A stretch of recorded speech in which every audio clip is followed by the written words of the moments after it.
एक छोटे से गांव देवपुर में एक बेहद खूबसूरत जंगल था, पर गांव का कोई भी इंसान वो मनमोहक नजारा देखने की हिम्मत नहीं करता था। उनका मानना था कि अक्सर वन के पार वाली रहस्यमय हवेली के भीतर से किसी की डरावनी आवाजें आती हैं, जो आते जाते लोगों को पुकारती हैं। ये आवाजें गांव वालों के मन में गहरे डर का साया डाल चुकी थीं। अरे भाई, कल मैं उस वन की तरफ गया था। वहां फिर से उस राक्षस की वो भयानक गूंजती हुई आवाजें आ रही थीं। अरे क्यों भाई, क्या करने गए थे तुम वहां? क्या तुम्हें पता नहीं हवेली में वो भयानक राक्षस रहता है? अगर वो तुम्हें कहीं कुछ कर देता तो आइंदा तुम उस तरफ मत जाना। कौन देता होगा ये आवाजें? मुझे इसके पीछे जरूर कोई गहरा राज नजर आता है। वीर भैया, जो भी हो, लेकिन गलती से भी उस हवेली के अंदर मत जाना। वो जगह मौत का कुआं है। लेकिन इस हवेली का भेद तो मैं जान कर रहूंगा। आखिर कब तक सारे गांव वाले इस डर के साए में जिएंगे? उसके बाद शाम हुई और वीर और गोपाल अपने अपने घर चले गए। अगले दिन सुबह गांव में एक खौफनाक सन्नाटा पसरा था और वीर के घर के बाहर उसका बेजान शरीर पड़ा था। मैंने इसे मना किया था कि उस हवेली के पास मत जाना। मेरे वीर की बहादुरी उसे ले डूबी। हाय मेरे बच्चे। हो ना हो, ये काम उसी दुष्ट राक्षस का है। वो किसी को नहीं छोड़ेगा।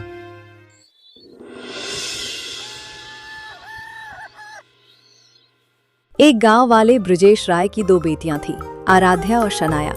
उन दोनों को रंग बिरंगे फूलों का बहुत शौक था। बहुत दिन हो गए हैं, चलो आज हम अंबर वन चलते हैं। न जाने क्यों बाबूजी हमें उस वन में जाने से मना करते हैं। इस पूरे गांव में वो ही जगह है जहां इतने सुंदर सुंदर फूल होते हैं। हाँ शनाया, वो वन सच में बहुत सुंदर है, पर बाबूजी हमें जाने नहीं देते। वो कहते हैं कि वन के पार वो भयानक हवेली है, हमारा जाना सही नहीं होगा।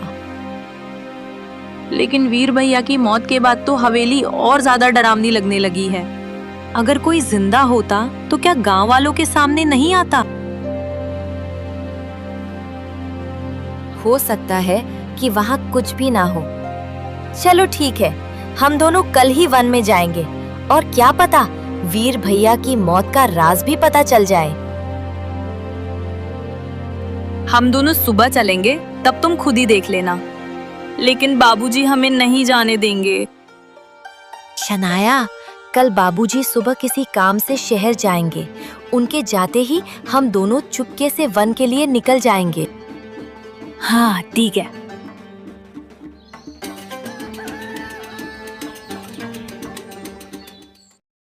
मैं शहर जा रहा हूं, तुम दोनों अपना ख्याल रखना और उस वन में फूल तोड़ने मत जाना। वो जगह अच्छी नहीं है। वो राक्षस अभी भी वहां है, पता है ना? वीर भी वहीं जाने से मारा गया था। ब्रजेश राय के जाते ही दोनों बहनें दबे पांव वन की तरफ जाने लगती हैं। तभी एक गांव का आदमी उन्हें देख लेता है। अरे शनाया और आराध्या बिटिया, तुम इस वन की तरफ कहाँ जा रही हो? क्या तुम्हें नहीं पता कि उस तरफ वो हवेली है जो बहुत ही डरावनी है? हम दोनों बस वन में ही जा रहे हैं, वहाँ से कुछ फूल लेकर अभी आ जाएंगे। आप चिंता मत कीजिए, हम हवेली की तरफ नहीं जाएंगे। वो आदमी वहाँ से चला जाता है। थोड़ी दूर चलने पर आराध्या और शनाया देखती हैं कि दो खजाने के शिकारी आपस में बातें कर रहे हैं। गांव वाले तो कहते हैं उस हवेली में एक राक्षस रहता है जो लोगों को आवाज देता है। सब बकवास है।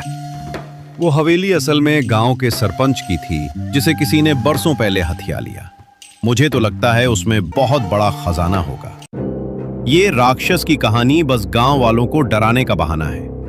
चलो चलकर आज देख ही डालते हैं। वो दोनों हवेली की ओर जाने लगते हैं। उन्हें हवेली की ओर जाता देख आराध्या और शनाया भी उनके पीछे जाने लगती हैं।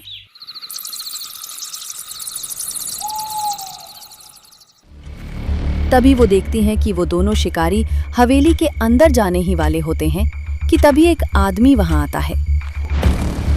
कहाँ जा रहे हो तुम दोनों मूर्खों? क्या तुम्हें पता नहीं इस हवेली में एक भूखा राक्षस रहता है, वो तुम्हें मार डालेगा। चले जाओ यहाँ से, चले जाओ। बाहर निकालो, निकालो मुझे यहाँ से। भागो, वरना वो तुम्हें जिंदा नहीं छोड़ेगा। चलो यहाँ से भाग चलते हैं।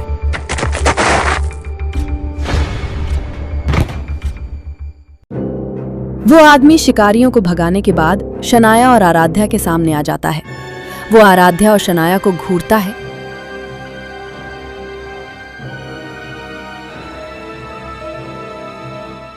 हम तो बस ऐसे ही वन घूमने आए थे काका, लेकिन आप यहाँ क्या कर रहे हैं? मैं तो यही रहता हूँ। ये वन, ये हवेली मेरा घर है। तुम दोनों यहाँ से जल्दी चली जाओ, वरना वो राक्षस तुम्हें छोड़ेगा नहीं। जाओ यहाँ से। क्या बाग के उस पार वाली हवेली में सच में कोई राक्षस है काका? हाँ, और वो बहुत खतरनाक है। तुम दोनों यहाँ से जल्दी चली जाओ। मुझे बहुत डर लग रहा है। अब मैं इसके आगे नहीं जाऊंगी। मुझे लगता है वो आदमी सच बोल रहा था। वो राक्षस हमें मार डालेगा। मैं नहीं जाऊंगी उस हवेली में। ठीक है, तू मेरा यही इंतजार करना। मैं सच जानना चाहती हूँ, क्या वाकई वो आवाज राक्षस की है या नहीं। इसलिए मैं तो हवेली के अंदर जा रही हूँ। तुम यहीं रहना, मैं जल्दी आ जाऊंगी। इसके बाद आराध्या अकेले ही आगे चलती है। वो हवेली के अंदर जाती है। तभी एक आवाज उसे सुनाई देती है जो काफी भारी होती है। ऐसा लगता है जैसे किसी असहनीय दर्द में इंसान रो रहा हो।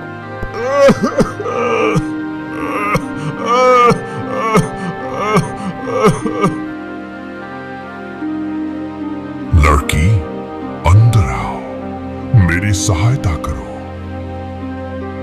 कौन हो तुम? मैं वही राक्षस हूँ। मैं कई सालों से इसी हवेली में कैद हूँ। मेरी सहायता करो लड़की, मैं तुम्हें कोई नुकसान नहीं पहुंचाऊंगा। तुम मुझे इस हवेली से आजाद कर सकती हो। इसके बाद मैं यहां से हमेशा के लिए चला जाऊंगा। मेरी सहायता करो।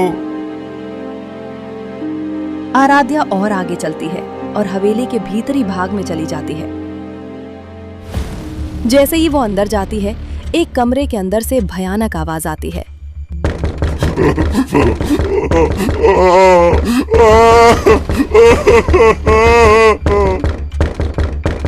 क्या तुम ही वो राक्षस हो जिसके नाम से ही गांव वालों की रूह कांप जाती है?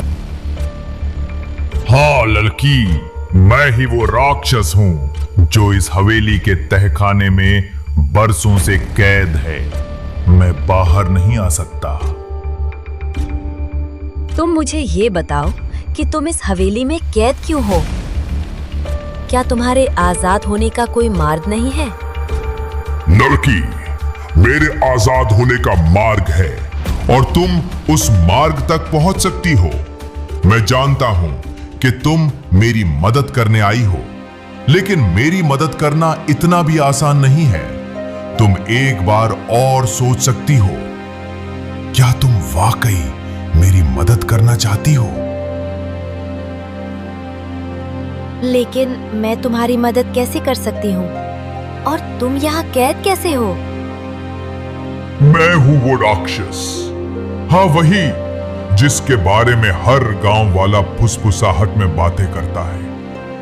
पर किसी को क्या पता कि मेरी ये हालत, मेरा ये पागलपन सब शुरू हुआ था रतनलाल के खेतों के पास से बहने वाली उस पतली सी नहर से। शुरू में तो बस प्यास बुझाने के लिए गया था मैं। दिन ढल चुका था, आसमान में अंधेरा उतर रहा था और मैं अपने ठिकाने के पास बैठा था कि तभी कानों में नहर की कलकल आवाज पड़ी। मैं नहर की ओर झुका। दोनों हथेलियां पानी में डुबोकर जैसे ही पिया, एक अजीब सी गर्मी मेरे सीने में उठी। फिर आंखों के आगे उजाला सा फैल गया और मैं समझ गया इस पानी में कुछ तो है। अगले दिन फिर गया। फिर उसके अगले दिन, और देखते ही देखते मैं उस पानी का आदी बन गया। बाद में पता चला वो पानी नशीला था। रतनलाल अफीम की खेती करता था और उसी खेत के बीच से होकर गुजरने वाली नहर उसका असर अपने साथ बहाकर मेरे पास ले आती थी। मैं एक राक्षस होकर भी उस नशे के सामने कमजोर पड़ गया। लेकिन नशा भी कब तक साथ देता? कुछ ही हफ्तों में वो नहर का पानी मेरे अंदर उतरता, पर असर आधा रह जाता और दिमाग बस एक ही चीख दोहराता, ज्यादा ज्यादा ज्यादा चाहिए। एक रात मैं खुद को रोक नहीं पाया।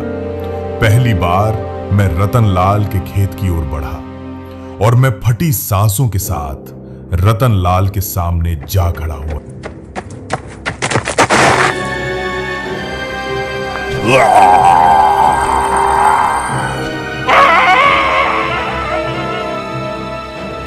कौन हो तुम? दूर हटो। डरो मत, मैं तुम्हें कोई हानि नहीं पहुंचाऊंगा। मैंने बस तुम्हारी अफीम की खेती के पास वाली नहर का पानी पिया। उस पानी में नशा था और वो पानी पीने से हमें भी नशा हुआ और हम टल्ली हो गए। लेकिन अब मुझे उस पानी की आदत हो चुकी है। अब उस पानी से ज्यादा नशा नहीं होता। कोई और नशीली चीज हो तो मुझे दो।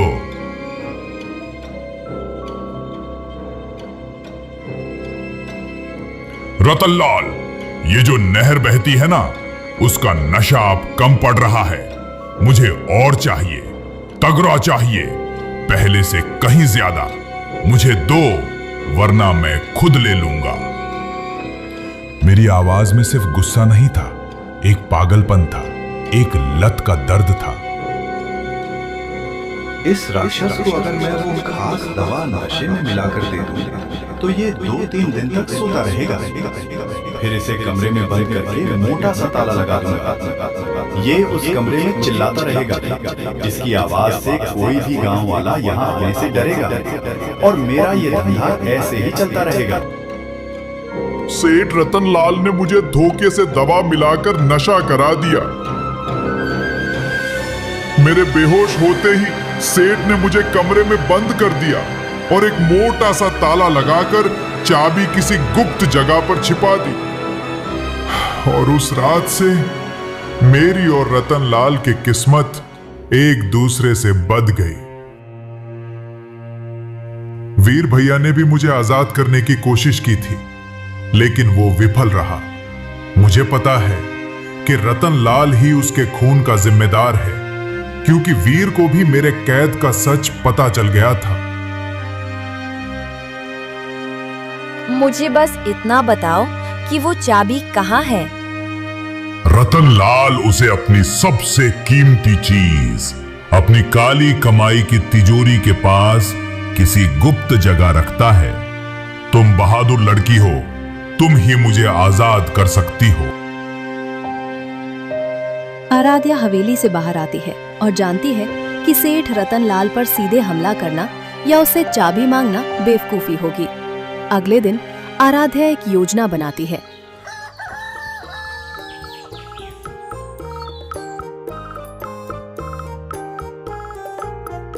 सेठ जी, मुझे वन में ये प्राचीन चमकता हुआ सिक्का मिला।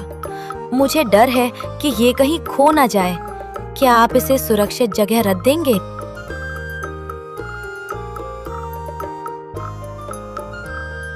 सेठ रतनलाल तुरंत तिजोरी खोलता है।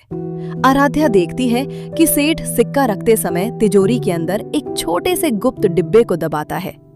आराध्या समझ जाती है कि लाल चाबी उसी डिब्बे में होगी। शनाया, कल सुबह हमें सेठ रतनलाल का ध्यान भटकाना होगा। मुझे क्या करना होगा? जब वो घर पर हो तो तुम मुख्य द्वार पर जोर से चिल्लाना कि गांव वालों, पुलिस आ गई, पुलिस आ गई। अगली सुबह शनाया शोर मचाती है। चोर चोर चोर, सेठ रतनलाल के घर चोरी हो गई। जागो गाँव वालों, पुलिस भी आ गई है। सेठ रतनलाल के धंधे का पर्दाफाश हो गया। सेठ रतनलाल, जो हमेशा अपने नशे की तस्करी के भेद खुलने से डरता था, घबरा जाता है।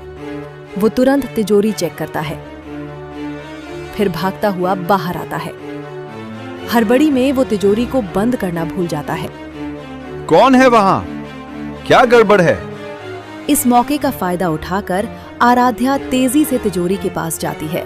वो तुरंत गुप्त डिब्बे को दबाती है। उसे अंदर चमकीले लाल रंग की बड़ी चाबी मिलती है, जिसे वो तुरंत निकालकर अपनी मुट्ठी में छिपा लेती है। आराध्या चाबी लेकर हवेली के कमरे की ओर भागती है।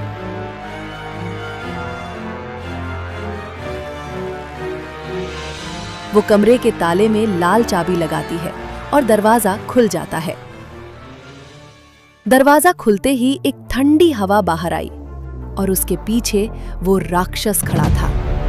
पहली बार कई सालों में किसी इंसान की आंखों में उसने दया देखी थी।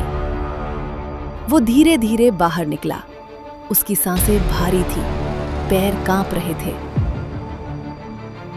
लड़की ने हिम्मत जुटाकर पूछा,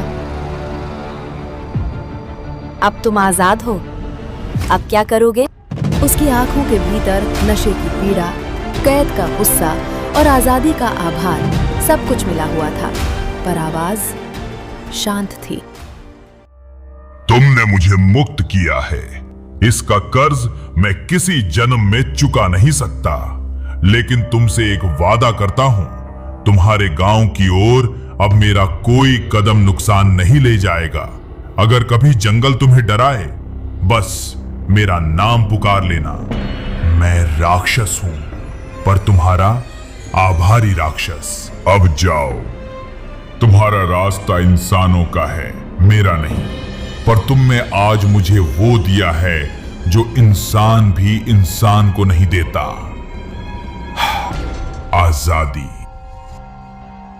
और इतना कहकर वो जंगल की तरफ वापस चला गया, पर इस बार एक कैदी नहीं, एक आजाद राक्षस बनकर।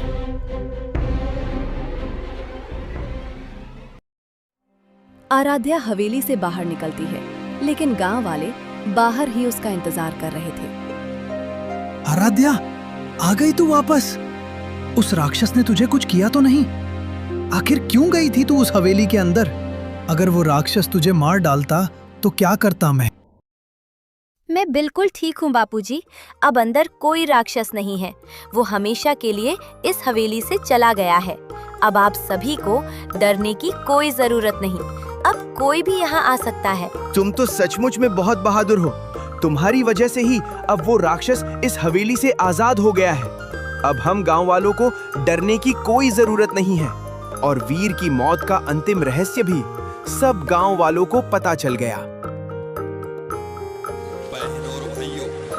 इसके बाद गांव वाले बिना डरे हंसी खुशी देवपुर में रहने लगते हैं और अंबर वन को खुशियों का बाग कहा जाने लगता है।